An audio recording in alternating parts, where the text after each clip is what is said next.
Come and spend a day with me as we navigate this final week of the summer holidays.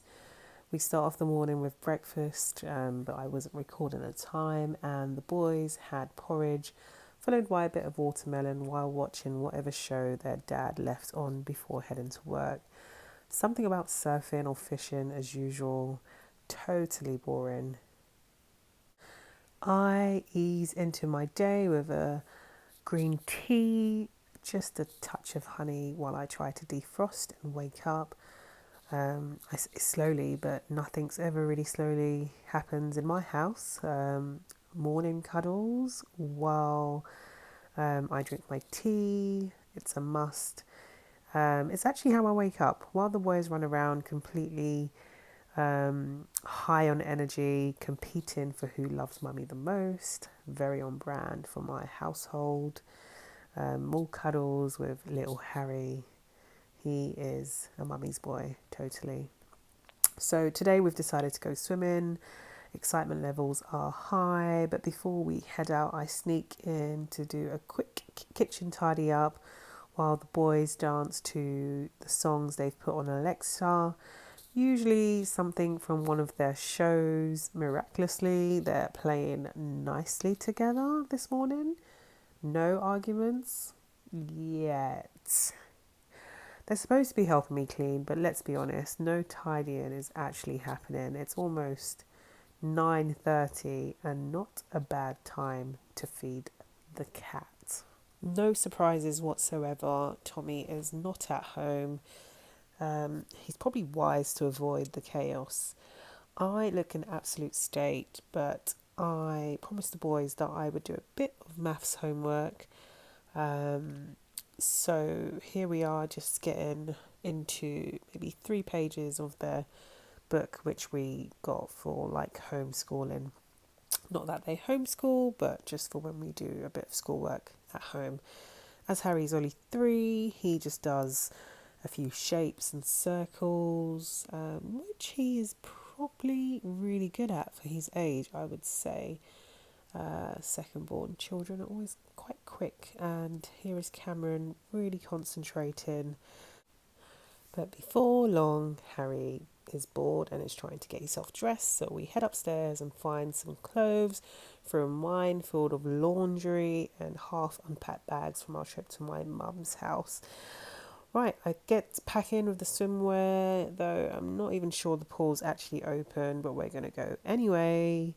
And we have a plan B just in case. So here's Harry trying to put on his socks. We're finally ready to leave the house.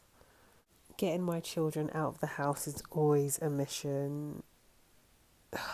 Chaos of shoes, delays and distractions. And today's culprit is not the boys, but it's actually a little grasshopper in the car. Look, there's a grasshopper. Whoa! Oh, and did I mention that they both have new school shoes, which I've already worn them not to get dirty, but let's see how the day goes. We're finally in the car, and the car ride is a war zone, complete arguing and bickering. No, my mommy. No. Yeah, both. No. It's yours and mine. No. Listen to mummy. No.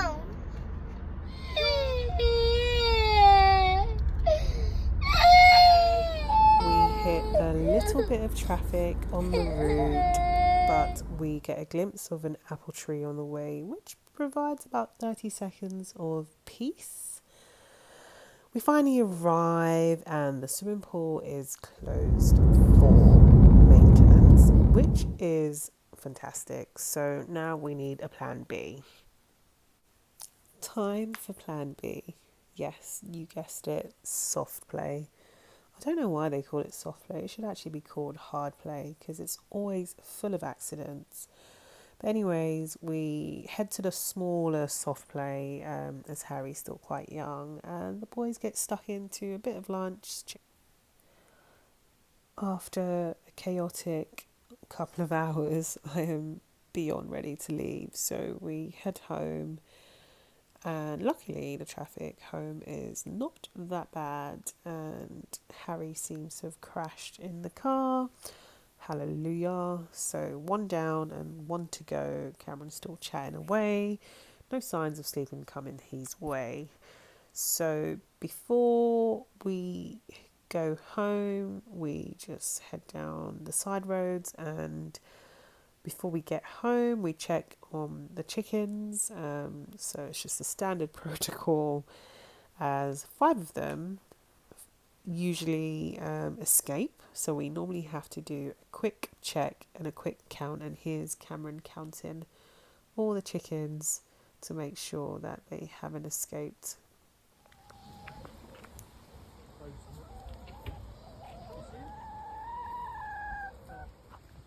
He took it. Hey, bro.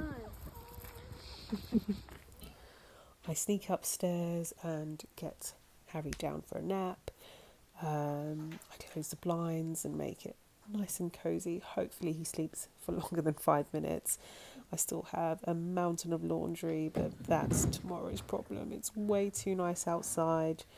I see that we've also got the final delivery for our school uniforms, so we're officially ready for the term, kind of. So Cameron's happily watching his Nintendo, and here comes Tommy back from his wanders. Let's give him a tiny bit of food, because I'm sure he's very hungry. What a lovely day it's been. Really nice. Hopefully I can now get 5 minutes. Nope, just as I thought. He's given me another task. I'm trying to encourage him to make his own juices, so I just stand and watch while he mixes a few things together, which is often quite disgusting, but he seems to like it. He's mixing some orange juice with some apple juice. And then he decides that he needs some ice, and which, to be fair to him, at least he's getting some vitamin C, hopefully. And we recently went for a walk where we collected some what are they called? They are wild blackberries, brambles, and he is adding those into his concoction.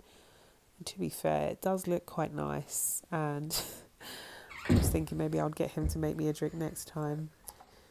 Here he is adding some oranges into an orange and apple juice mix. The amount of oranges I buy in a week is just ridiculous. I should start growing my own, especially when they don't actually eat the whole orange, and I find traces of orange around my house, and orange peels.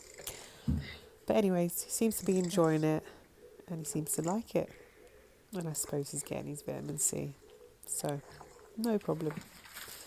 Time to prepare for dinner. Just taking some chicken out of the freezer to defrost, and while that's defrosting, I'm gonna try again to have 5 minutes to myself. Let's see how long this lasts. Let's see.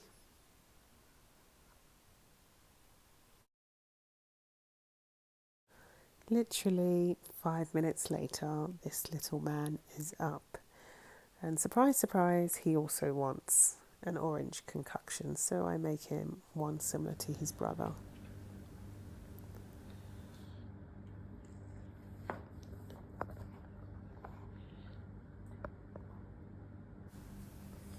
After giving Harry some juice, I try to make a start with dinner, and he is more interested in showing me his tummy. When he finally gives me some space, I start to chop up the vegetables. But before I continue... May, don't you like cuddles? Yeah. This one cuddle. I said... To distract the boys, I set them up in their dad's outhouse while I get back to the cooking. I start by seasoning the chicken and adding some onions and seasoning and letting that marinade. But before I can get back to cooking, I am forced to give the boys a little snack as they are a bit peckish since soft play. So I give them some chicken and carrots from the day before, and I get back to my cooking and add some tomato sauce, chop some avocado and grate some cheese. The boys have also finished their snack and are now ready to head back to the garden. I let the boys play for another hour or so before their dad comes home, and they have got into a habit of working out after work with dad, and it's really nice to see. They're only here doing some very light weights before dinner, and here's Cameron with his very serious face, so proud of him. They asked me to get involved, and I am absolutely not interested because I've had such a long day. Once they're ready, I serve dinner, and the boys get stuck in and enjoy. I was so exhausted, didn't get a chance to film bedtime, but here is my little tower that Harry made for me for bedtime. And after I'd said thank you, I was off to bed.